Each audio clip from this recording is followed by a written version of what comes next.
Magandang gabi po mga kaibigan, mga kababayan at mga kapatid. Isa na naman pong mahalagang isyu ang ating tatalakayin. At ito po ay may kaugnayan pa rin dito sa International Criminal Court or ICC. Napanood po natin ang interview tungkol sa isyong ito. Interview kay Atty. Sabio, kay Atty. Colmenares, at sa isang abogado pa rin na Deputy Executive ng Law Center. At sa ating pagpag-alam, Law Center ito ng Commission on Human Rights, sapagkat doon po sa interview ipinakikita po yung opisina ng Commission on Human Rights, pero binanggit doon ay Deputy Executive Director ng Law Center. And we presume that it is a law center of the Human Rights Commission. Why? Because during the interview, the building of the Human Rights Commission on Human Rights, is also being shown. Mahalaga yung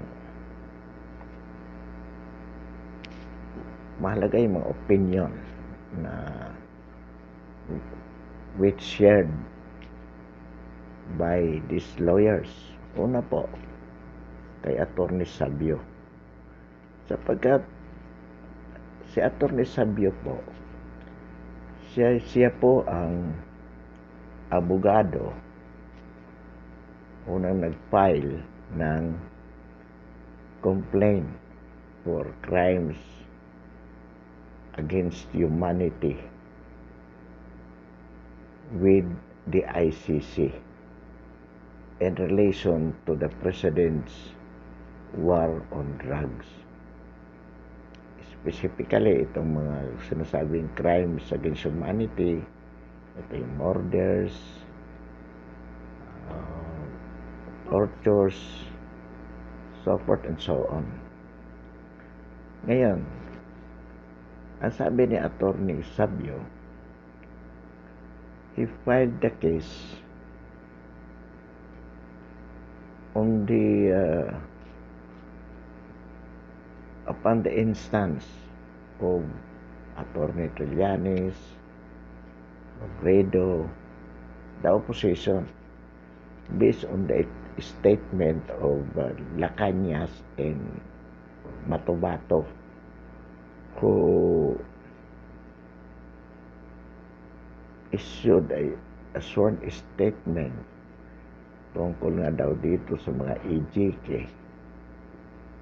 na mga ipinapatay ng ating Pangulo, at sila po ay ang mga testigo.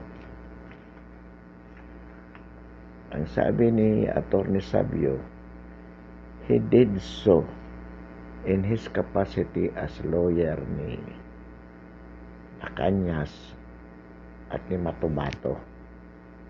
But he was engaged, his services was engaged to be a lawyer of Matobato and Lacañas by Senator Trillanes and the other oppositions, Robredo, Pangilinan, the opposition. But according to him, because of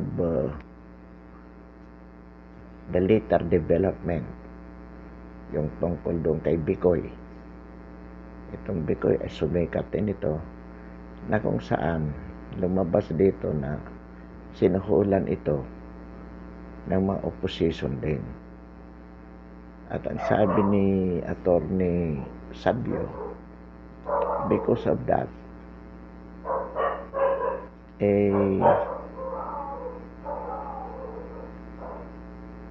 he lost his interest to prosecute the case because he said he filed the case thinking it would serve the interest of justice.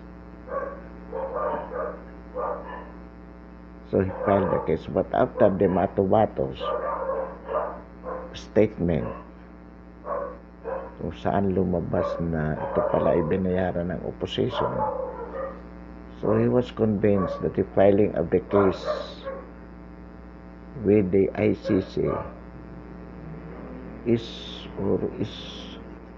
no longer for the interest of justice but merely for political interest of the opposition intended at destroying the president and his family. So because of that, according to Attorney Sabio, he withdrawn the case by sending a communication with the ICC to that effect, withdrawal. And he believed, Attorney Sabio said, na by virtue of that withdrawal, the ICC would have lost jurisdiction since the complaint was already withdrawn, as it would no longer be his withdrawal being founded on his opinion that the complaint that he filed was not for the interest of justice, of which the ICC must be concerned about. Yun lang naman ang dahilan kung bakit pwedeng pumasok sa jurisdiction ng ICC yung tinatawag na interest of justice. Dahil wala na raw ang interest of justice, kaya niya withdraw. So, wala na ring legal na basihan para sa ICC na ituloy yung pag-iimbestiga o ituloy yung pag-prosecute sa kaso. That was the gist of the statement of Attorney Sabio. As we said, the statement is relevant, important, because he was the one who filed the case as a lawyer of La Cañas and Matubato. Although it was upon the instance, pakiusap daw ni Senator Trillanes, because Trillanes at the time was still a senator, together with some opposition like Robredo, Pangilinan, and the rest. Meron pa siyang binabanggit na pare doon na hindi ko maano yung pangalan. Father Valerio, sounds like that. So yan daw talaga ang mga personalidad behind.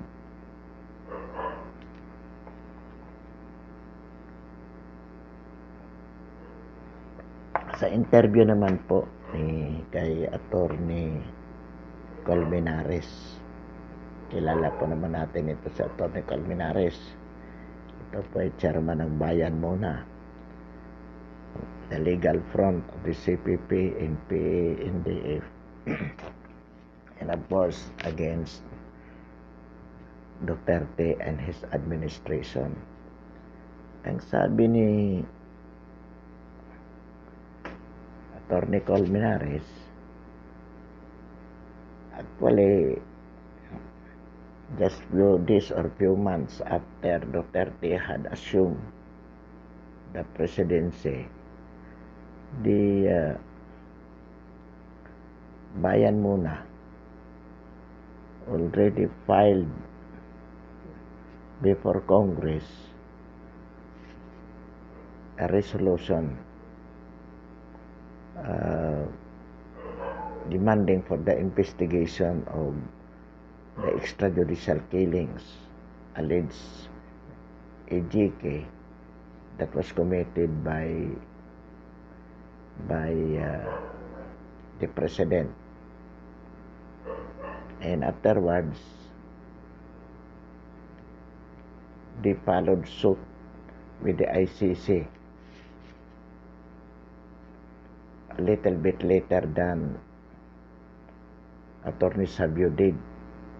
Nauna lang daw si Attorney Sabio pagdating sa ICC, pero dito mas nauna ang bayan muna na paimbestigahan itong AGK di umano.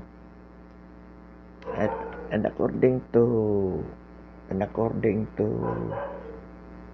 Attorney Colmenares, the ICC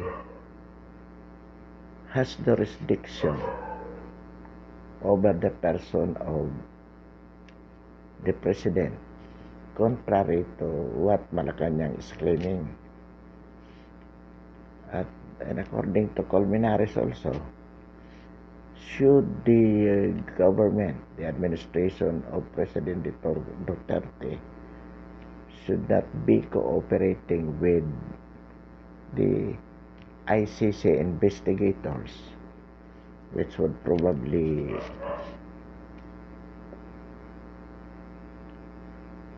in the first quarter of 2021, next year,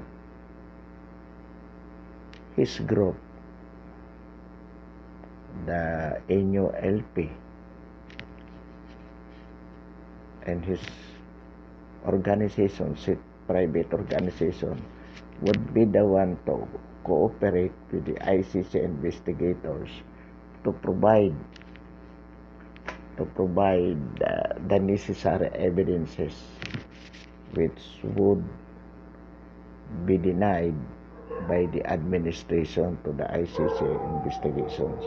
Sila po yung tutulong sa mga ICC investigators na makalap ang mga kinakailangang ebidensya kung ang gobyerno po ay hindi makikipagtulungan. At sabi nga nila, definitely, the administration of President Duterte would not cooperate. Inaasahan nila yan. Bakit? Hindi nga kinikilala ng gobyerno ang jurisdiction ng ICC sa kasong ito. At ayon naman po dito sa law expert na sinasabi, the Deputy Executive Director ng Law Center, which to my mind is attached to the Commission on Human Rights, even if the administration of President Duterte would not recognize the jurisdiction of the ICC by virtue of that Rome Statute, definitely ICC would assume, as it has assumed already, jurisdiction over the case, so much so that even if the administration of President Duterte would not cooperate, then the ICC could just perform its function just the same. Yan po ang conclusion. At ang sabi niya, contrary to what the Malacanang claims, that we are not bound to comply with this. We are not bound compliance with this Rome Statute because we had already withdrawn, as Secretary Roque, also a lawyer, was saying. And sabi po nitong law expert nito, expert of the international law, that withdrawal is at no moment. Ibig sabihin po, wala pong visa. Sapagkat may binabagit siyang period doon na the withdrawal was not valid in effect. And therefore, ICC could just perform its functions just the same. Yan po ang sinasabi ng tong law expert na to. Well, ano po yung masasabi natin yan? Ano ang magiging paninindigan ng sambayanan dito? Of course,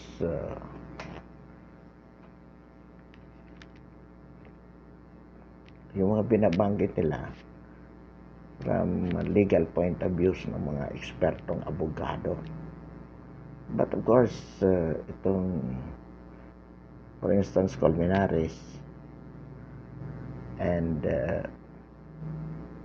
this law expert so-called, itong Deputy Executive Director ng Law Center.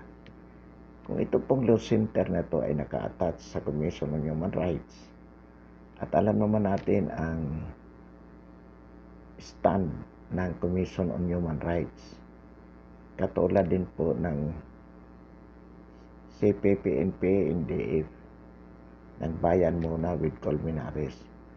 So naturally, Colmenares being the complainant in this case would actually assert that the ICC has jurisdiction, and that we even without the cooperation of the president and his administration, Colmenares really has, it is natural for him to claim that the investigation could push through. In the first place, sila yung complainant. Secondly, talaga namang against sila kay Duterte, naturalmente. Ito namang Law Center, if it is an agency attached to the Commission on Human Rights, and we know for a fact where the CHR stands, then we could just understand their opinion on the matter, that it should really be against Duterte and the government in favor of the party complainant. Dahil magkakampi sila ng bayan mo na ng Colmenares. Pareho ang tayo nila. Baga isa ang pinaglalaban nila. Yung sinasabi nilang violations committed by the president against the crimes committed by the president against humanity. Iyan ang kanilang, sila yung proponent niya, sila yung complainant. Naturalmente, paninindigan nila. Tulad ng sinasabi ni Trillanes, sasabihin talaga nila, hindi nila sinasabi na natatakot ang presidente. Samantalang si Harry Roque, isa ring abogado, sinasabi ni Roque na we are not bound by it. Ang sinasabi naman ng kabila, we are bound by it. So, two pieces of the coin yan. Magkasalungat. At natural naman yan sa kaso. Pero ano nga sinasabi natin dito? By the way, yung sinabi ni Attorney Sabio that the filing of the case was basically intended to destroy the president and his family, and the same does no longer for the interest of justice. Ito po yung sinasabi natin dito sa ating dating vlog na the ICC the assumption of the ICC of jurisdiction over the case is really motivated by politics than the interest of justice. Medyo maliwanag na po ito ngayon. Bakit? Sapagkat sa atin, sa domestically, sa ang kaso, pag nasa piskalya pa lang yan. And in this case, ang kaso ay wala pa sa korte, strictly speaking, nasa preliminary examination. It does not even reach this formal preliminary investigation. Nasa examination pa lang ng mga papel by the prosecutor. And immediately, ang sabi ng prosecutor, there is reasonable ground to believe. Pero withdraw na po ang complaint. So, ibig sabihin, kung tutuusin, by analogy dito sa atin, ang kaso, kung nasa piskalya pa lang at yan i-withdraw, pwede ma-dismiss. Dapat i-dismiss na ng fiscal because the fact that there is a withdrawal of the case, of the complaint. So, there is no basis for the prosecutor to go further.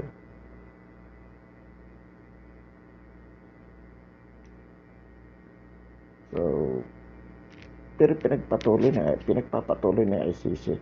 It appears that the ICC is the one now very arduous to go on with the case. Bakit nga? Ay kasi politika. Sabi nga natin, the ICC is an instrument of the US. Instrumentality for the ouster of the president for her own reason, political reason. And West Philippine Sea is the political motive or political motivation behind the scene insofar as the US is concerned. But of course,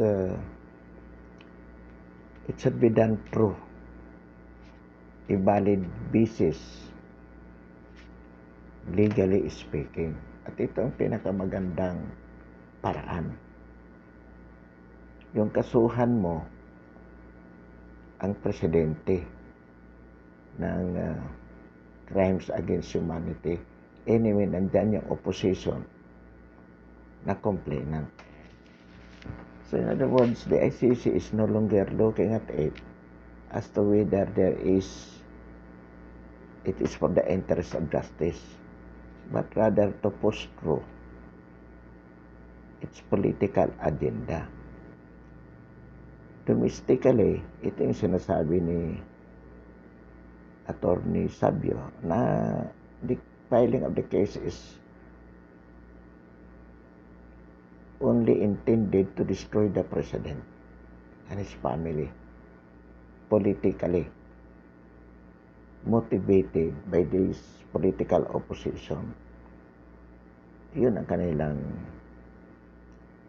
kumbaga ito na lang ang pinaglalaban nila ni Colmenares, ng Commission on Human Rights, ng opposition. Yan ay pinaglalaban nila just for mere destruction of the president being their political enemy. And so far as the US is concerned, walang personal, pero it is because of the West Philippine Sea issue. Alam naman natin, and so far as that issue is concerned, Duterte stands debacle of the US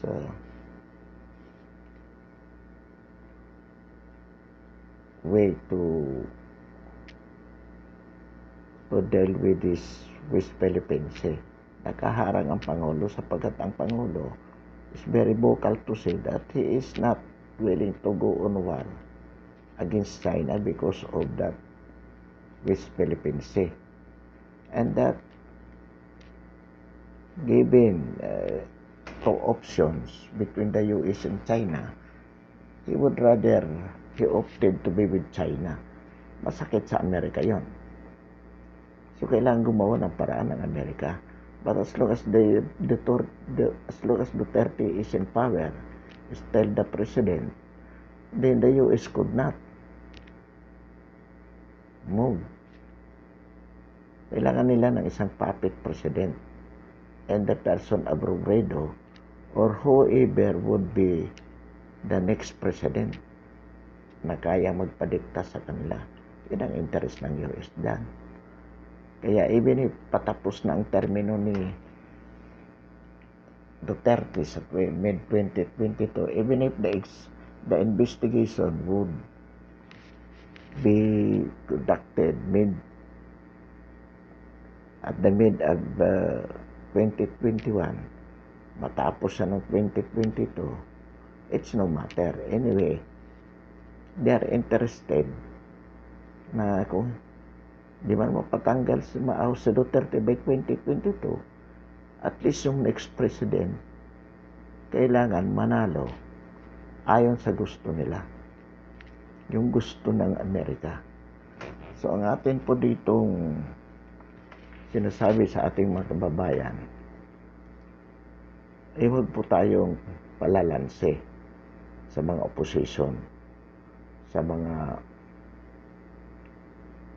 Amerikano na to, na gusto lang tayong gamitin upang maisulong ang kanilang interest dito sa Asia, specifically itong West Philippine Sea issue.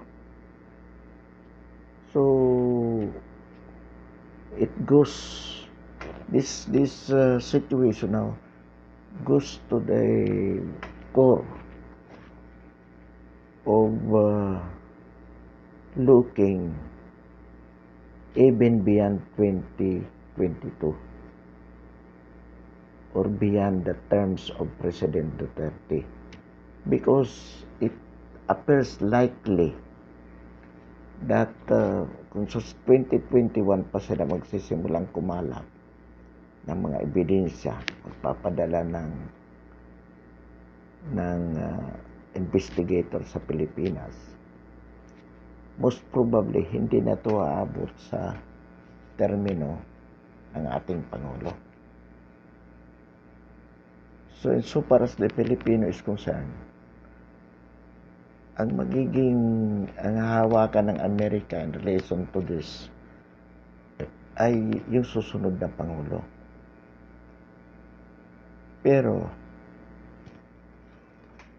kailangan nilang maipus ito this before election 2022 so that it can be their valid issue, the issue of the opposition, itong AGK. Dito ang concentration of the campaign against anyone who would be endorsed by President Duterte. Kailangan, so far as we are concerned, ang magiging kapalit ni President Duterte should be the one who should continue his legacy, strictly speaking. Hindi lang basta kakampi, but then the one who would enforce, would continue